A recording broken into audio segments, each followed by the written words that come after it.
အမေရိကန်ရဲ့လူရသည်အကြောင်းပိတ်ရက်ကတော့ကုံဆုံးကန်နေပါပြီ။အင်ဒီယားနားပြည်နယ်အင်ဒီယားနားပိုလိစ်နဲ့ဂရင်းဝုဒ်ဒွိုင်မှာနေထိုင်တဲ့မြန်မာနွယ်ဖွားမိသားစုတွေအတွက်ကလေးတွေကိုအပန်းဖြေကစားကွင်းကောင်းကောင်းကိုလိုက်ပို့ပေးခြင်းသေးတယ်ဆိုရင်အိုဟိုင်းယိုပြည်နယ်ကင်းစ်လန်အိုင်လန်ကခီးကွာဝေးတင်တယ်လို့ငွေကုန်ကြေးကြလည်းမများလာပါဘူး။အင်ဒီယားနားပိုလိစ်ကနေသွားမယ်ဆိုရင်2 နာရီလောက်ပဲရှိပါတယ်။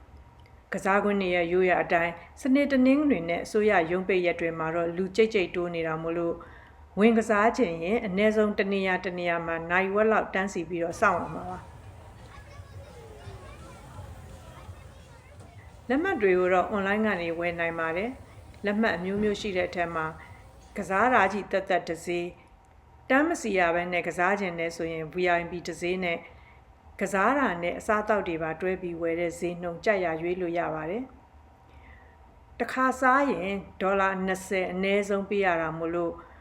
ဒေါ်လာ80ပေးပြီးကစားစရာနဲ့အစားအသောက်တွဲဝယ်တာကတော့ပို့ပြီးတော့တန်တယ်လို့ပြောရမှာပါ။ကစားကွင်းထဲမှာအနည်းဆုံးတစ်ခါပြင်ကိုဒေါ်လာ20ပေးရတာမို့လို့2 နာရီခြားတစ်ခါအစားအသောက်စားနိုင်တဲ့လက်မှတ်ကတန်တယ်လို့ပြောရမှာပါ။ online ကဝယ်တဲ့အစားအသောက်လက်မှတ်နဲ့ဘယ်ဆိုင်တွေမှာစားနိုင်တယ်လဲသိချင်ရင်တော့ဆိုင်အဝင်ဝကိုစစ်ဆေးကြည့်ပါဒေါ်လာဆိုင်လေးရေးထားတယ်ဆိုရင်အဲ့ဒီဆိုင်မှာဝင်စားလို့ရပါတယ်ဒီနေရာလေးတွေကတော့ကလေးတွေနဲ့အတူနေပူကျဲမှာတနေရာတဲ့အနည်းဆုံးနိုင်ဝက်လောက်တန်းစီပေးရတဲ့လူကြီးတွေအတွက်အနားယူနိုင်တဲ့နေရာလေးဖြစ်ပါတယ်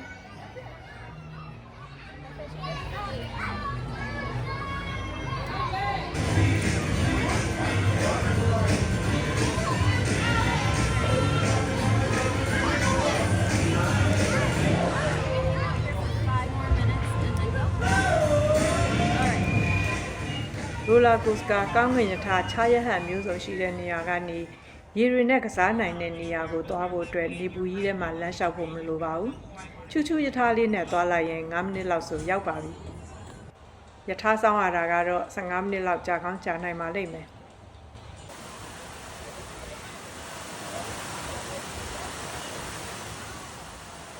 ကင်းဆိုင်လန်ကစားကွင်းဟာနှစ်စဉ်လူပေါင်း3 သန်းခွဲနီးပါးလာရောက်လည်ပတ်လေးရှိပြီး